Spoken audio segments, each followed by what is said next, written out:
Hello there. Welcome back to Maybe Actually Museums Are For Me. I'm going to keep this intro pretty brief. We have a great conversation coming your way between myself and Melissa, who, as we've kind of talked about previously, is our de facto guest host. We're going to talk about everything that's on view now at MAM. Last time we spoke on mic, we were still in the process of installing Interwoven Power and the 2024 NJ Arts Annual, so there's a lot of really interesting and cool stuff on view here at MAM that we're going to chat through and just kind of break down a few artworks that come to mind as we kind of work our way through the conversations. So yeah, I guess today's question ultimately is, what is there to see at MAM? So with that, now joining me, the digital marketing manager here at the Montclair Art Museum, Melissa Casale.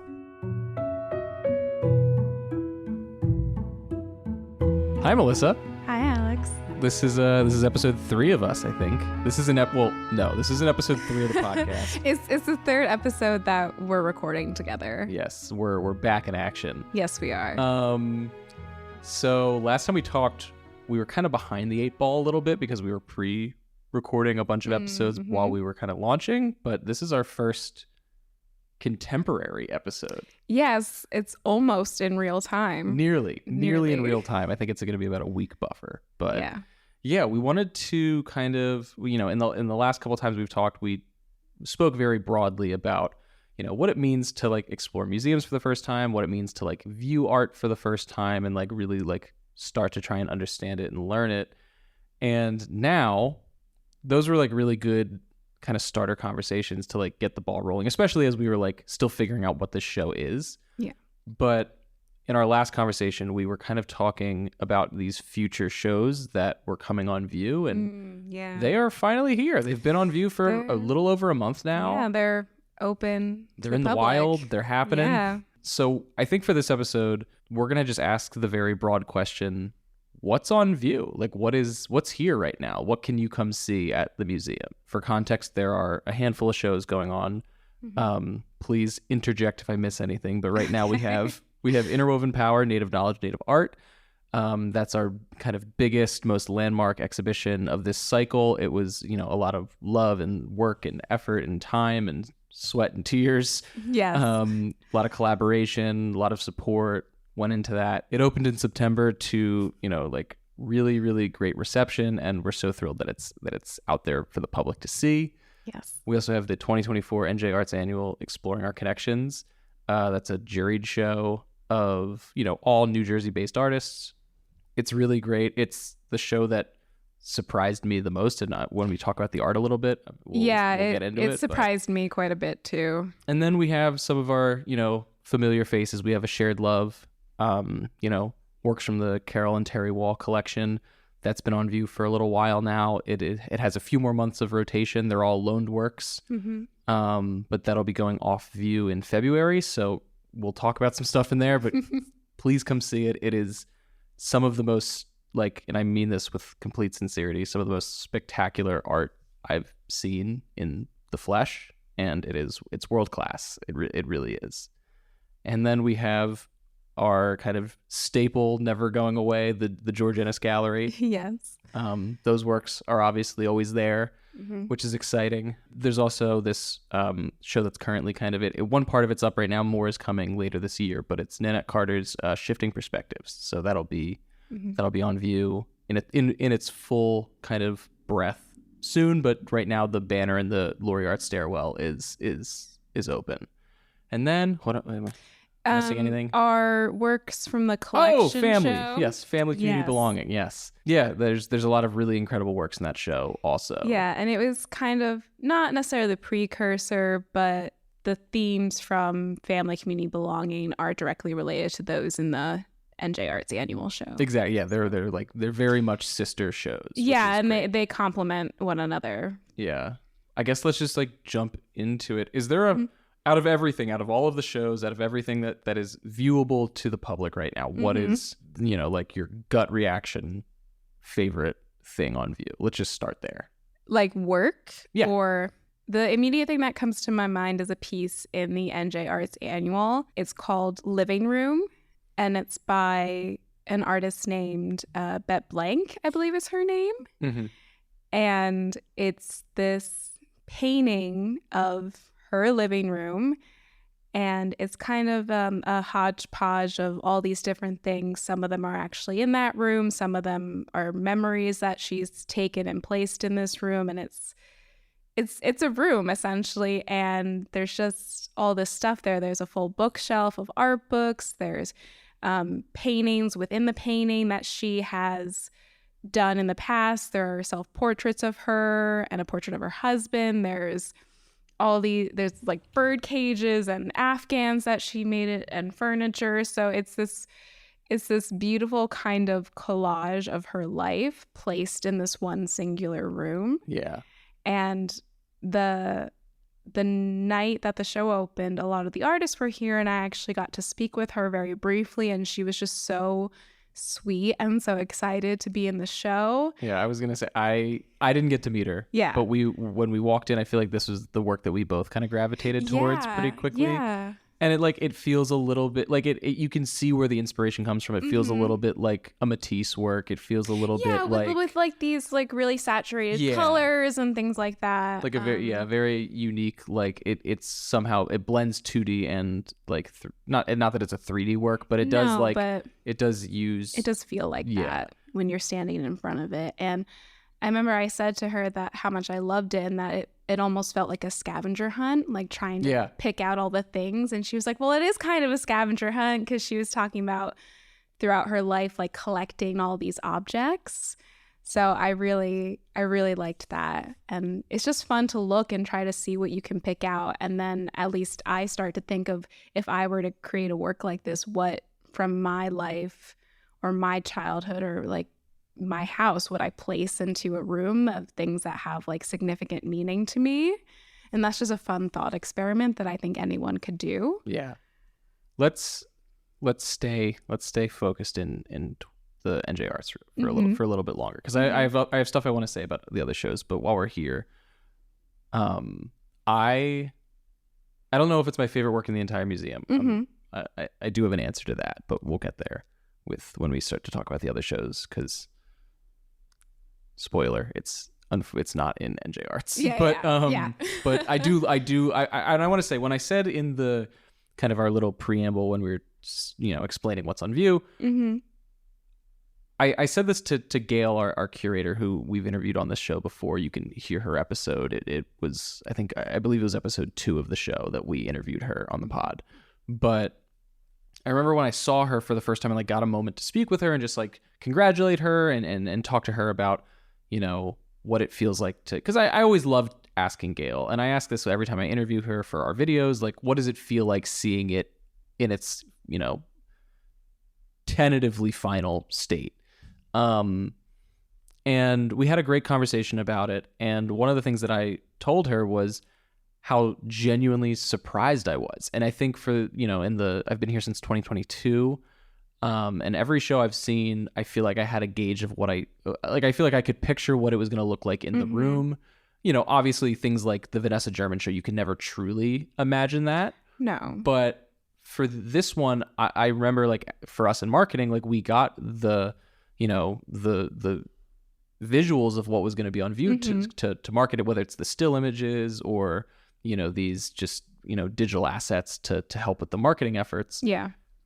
There's works like, there's the dresses that are pressed against the wall with the yarn going down to the spools. And that's something, like, you look at it on the screen and it's like, that doesn't, you can't even comprehend what that's supposed to look like. Some certain things don't translate well over photos. Yeah, like there's another work too that it's glowing, like it's in the window. The window. It's a window pane, and it's very fogged and maybe it's fog, maybe it's steam, but there's faces and hands that are distorted, and it's I think it's so I guess hauntingly beautiful is like a weird way to put it. Like it is a little it's incredible how the artists put that together, because when you're looking at it on a sheet of paper, it just looks like a photograph or something, but it's not. It's like a light box coming out of the wall.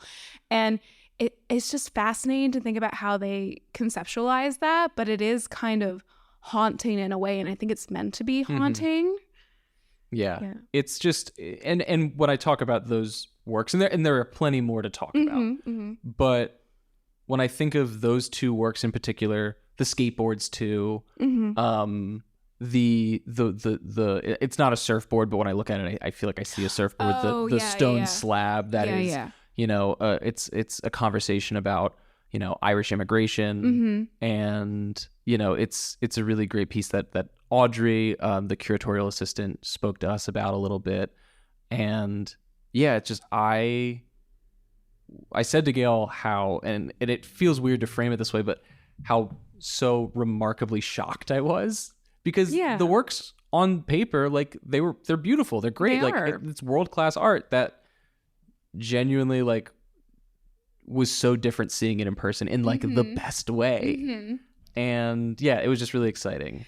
Yeah, and I think that speaks to seeing art in person, because yeah, like you said, we can see how beautiful they are, but actually being in front of it, especially with something that's maybe a 3-dimensional work as opposed to a 2-dimensional work, the experience is completely different, just being able to see all the minute detail. And a lot of these works have really intricate detail that you don't fully appreciate unless you're there in front of it. Yeah. No, that's totally right. And I think I always go back to story. And visually, there is just details that you can't get without seeing them in person. But then there's also the stories that you kind of can't get without reading the wall label or sitting in with a docent, or, you know, in my case, making a lot of the videos, like getting to speak very casually and candidly with, you know, the curatorial team. And I think I really gravitate towards this show because it's a juried show where there was a prompt given to artists who wanted to enter artwork to be considered to be on view, where it was meant to complement our family community belonging show, which in the broadest terms, artists were just supposed to take those concepts of family, community, and belonging and create work. Yeah, whatever that means to you. Which, like, those are some of the more abstract ideas that you can have as when you're creating something. So I think that's why what's on view is so different from one another, because how you identify those concepts is very personal. And so, you know, we have some things where they're portraits of family members or friends, but then you have things like the skateboards that you were talking about, where it's more kind of graphic stuff relating to a person's identity within like a larger social group. So there's all these different, there's this huge spectrum that you can go to. And I think that's what makes it very visually interesting. And also just reading what each artist has to say about their work just adds so much more to the experience, in my opinion. Yeah. Speaking of what, and in the case that I'll talk about, not necessarily the artist, but we had a lot of collaborators come and work with us in Interwoven Power. And so I think that's a good segue to pivot to the other show that's on view. You spoke just now to your favorite work in the museum. I will oblige. It's in Interwoven Power, and it's very close with the work also in A Shared Love. Or my favorite piece is like closely competed, but the one that has prevailed. It comes down to a few things. It comes down to visually, it's just stunning to me, and it's beautiful. And then also, like we kind of just spoke about, that personal touch and that personal connection. And so the work that I adore is the grouse rattle in Interwoven Power. I knew you were gonna say that. Yeah. I love that work. Yeah, it's great. I have my personal connection, and you can see some parts of this conversation and collaborative process that we had with a Nutchalnuth scholar high ups. He's an esteemed elder from Vancouver Island, and he came out to the museum, I think in 2023 maybe. Like it was still early on in my time at the museum. I think I was still an intern when I filmed with him and Laura Allen, our curator of Native American art. looking back, it was a very special experience getting to be in a very close, like, tight room with high ups and Laura, and film him review some of these works. That one of the works, the totem pole, not the big one in Interwoven Power, but the smaller one in Family Community Belonging. Oh, yes. That's paired with the Tom Nussbaum work. We reviewed that work. We reviewed a box, which I don't believe is on view. And we reviewed the rattle, this grouse rattle. The grouse rattle was just like the way high up spoke about it, and the stories that he told about it, and the meaning behind it, and what its purpose was, and also just the sheer beauty of the craftsmanship and artisan work of this very, very unique rattle was really remarkable. And so I hadn't seen it in a long time, but when we came in to view Interwoven Power, there it was in all its glory.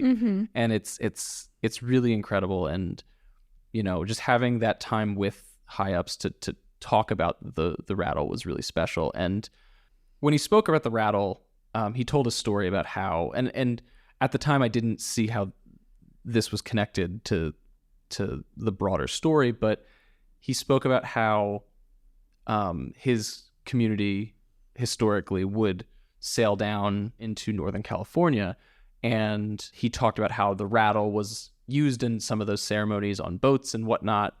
And what was really special was when we then interviewed another group of collaborators from Northern California. They reviewed a piece that is also on view in Interwoven Power. It's a dentalia shell necklace. And what Pim and Almy, the collaborators who came to talk about those works, what they said about it was that dentalium shell, even though it's a form of money and currency in their community, the shells come from Canada in that region. And so when the opening night of Interwoven Power happened, and I made this mental connection because the works are relatively close to each other on display, I said to Laura, I was like, maybe you could tell me I'm wrong, but like, I just kind of noticed this connection between what high ups told us about the rattle and what Pim and Almy had spoken about with the dentalium shell. And it was like seeing Laura's face kind of like, oh my God, yes, you're right. You got it. You made the connection. You made the connection. You did it. Yeah. That was such a special moment. And like every time I go in there, I love sharing that story or that kind of unspoken thing. And like that to me is just really, I've really just grasped on to the rattle as a work. And it's something that I always like to spend time with. But yeah. The reason why we're focusing so much on these two shows is that they are the newest shows, and at least with NJR's annual, that is a temporary show that's going away in January. So that's the gallery that's always moving in and out. That is true, yeah. And also with the Interwoven Power, like that almost felt like a final puzzle piece being slotted into place when that opened, because that space had been closed to not only the public but to us. For a long time. A long time, and now we can make a full rotation of That's the a big deal. Making a full rotation is a very big deal. Yeah. But to your point about shows closing, and Interwoven Power is an ongoing exhibition, same with the George Innes Gallery. And they will be updated over time. You know, they're not static, they're not stuck in time. They will they do evolve, they will evolve. They switch things out. They put new things on view. They take things out. And that's what's going to happen with Family Community Belonging works from the collection. That's going to be up until, I think, 2026. Yeah, that space is typically a longer show. A longer term works from the collection show, again, with things switching in and out. Yeah. Yeah. But one of the shows, which we obviously spoke about in the very beginning, that is leaving us, unfortunately, is A Shared Love. And I think we'd be remiss to not talk about A Shared Love without before closing out this episode. Yeah, and I feel like recently both you and I kind of remembered why we loved that show so much, because we were in the galleries one day on a Friday, and we were talking with other people, and A Shared Love came up, and we were like, we haven't been up there in a while, and like we both went up and just kind of, I feel like we spent like 30 minutes just like looking at everything again. Wow, yeah, I really do like this show, but because it's been there for a little while now, we kind of haven't been in that space recently. And I think like if you're going to come to the museum at this point in time within the next few months, and even though, you know, our two favorite works are in two very different exhibitions, I do firmly believe that A Shared Love, if you haven't been to the museum yet this season, if you haven't been before, if you need an excuse to go check out a new museum or experience something new, it's remarkable. And, you know, if you're a fan of, because there's some showstopper names. There is, but I would also like to point out, I have more than one favorite work. I have a lot of favorite works at any given time. It's almost like picking your favorite child. I feel like I like so many things in the museum. I think that's fair, and I agree. I would agree also. Yes. But for the sake of this conversation, yes, exactly. We're picking favorites. Trim it a little bit. We can't sit here for too long. Yeah, but I think, you know, A Shared Love is a show that if I saw any of those paintings on the wall somewhere else, you could expect to see it at the Met or at the, you know, MFA, insert the Boston, MF, like insert insert big name museum. That's where it would be, and that's because those works have shown in those, like the Church of St. Cy, which, you know, is one of the most, at least in my opinion, spectacular works in that show. It's a very, just for a visualization, it's a very, very narrow and tight view of a church in Venice. Yes. And it was painted by John Singer Sargent from the vantage point of being down in the canal in a gondola facing up, and it's this, you know, towering like church with a little patch of blue sky. Yeah, and there's a little patch of blue in the corner, and it's gorgeous, and the light work on the columns. Yeah. I'm you know, it almost it's shines like when you go by it. It shimmers. It does, and that work, among a few of the others, you know, all of the works did show. They showed in Terry and Carol's, you know, home in their private collection. But what I think is so remarkable about this exhibition is that Terry and Carol had the foresight to recognize that these works shouldn't be contained to just their own private viewing, and they loaned them out frequently to other very frequently frequently to museums all across the world. And the Church of St. Cy showed in the National Gallery. It showed in Europe, all over the continent.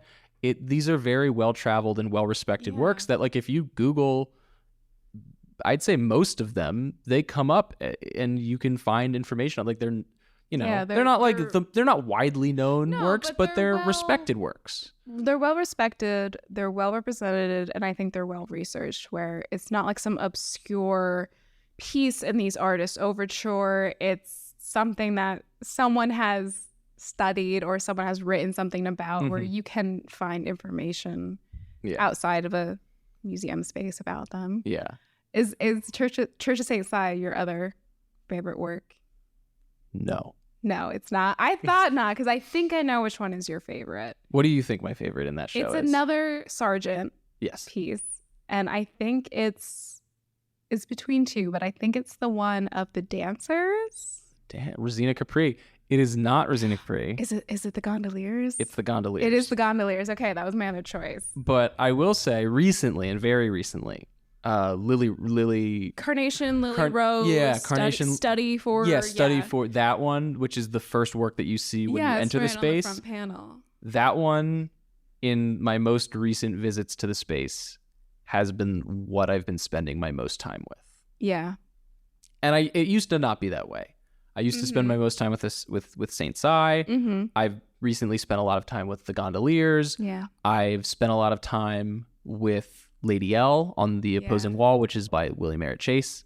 But yeah, like, just Carnation Lily, I've just been really drawn to it. That's really funny, because that was actually the one that we got like the first images for before the show of, like, oh, what's in this show? That was one of the only ones that we had a photo depiction of that we could like share across our social media and our website and everything.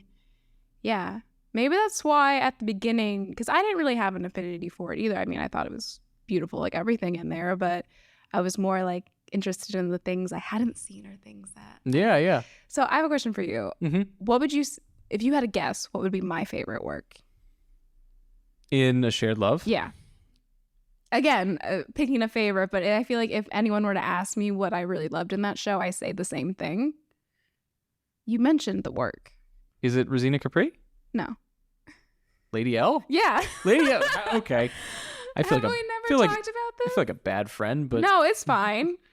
What about Lady L draws you in? Because I mean, it draws me in too. Well, when but... I'm in there, I think it was actually from I first got interested in it by one of your videos where you were taking videos of it and you got a really good close up of her face.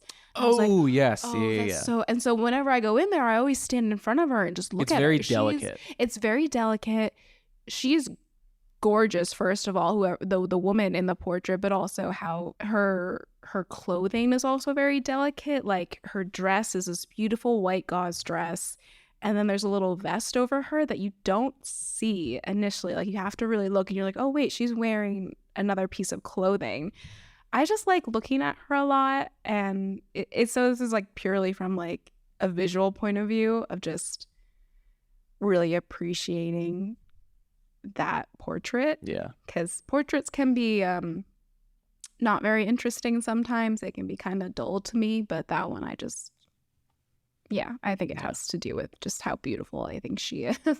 I just want to say, before we close this out, yeah, all of the exhibitions on view right now are really great. They really, really are. And, it's our job to try and get, people in the door and see these. And, to some extent, that is what we're doing here with this episode. But it does come from a place of genuine passion and like honesty and like interest. Like these are some of the best works and most interesting works that I've ever seen in person.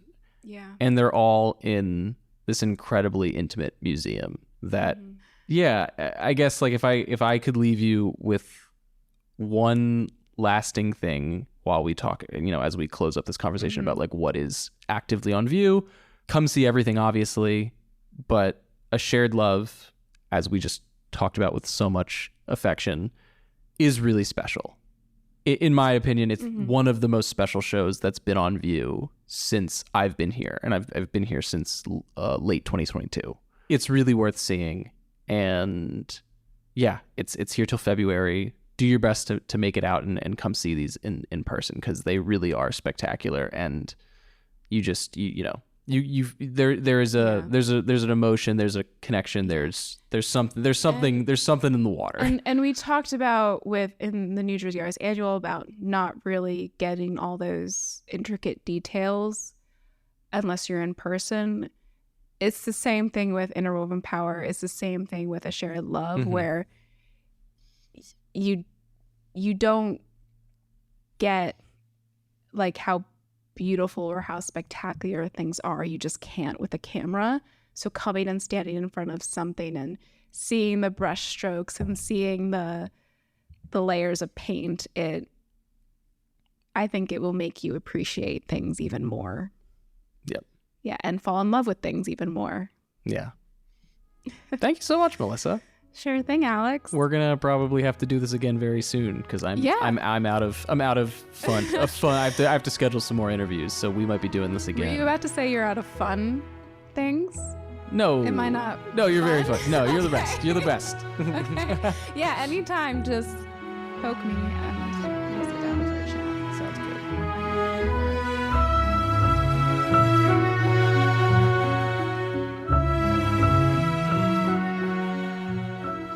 That was Maybe Actually Museums Are For Me. Thank you so much for making it to the end of this episode.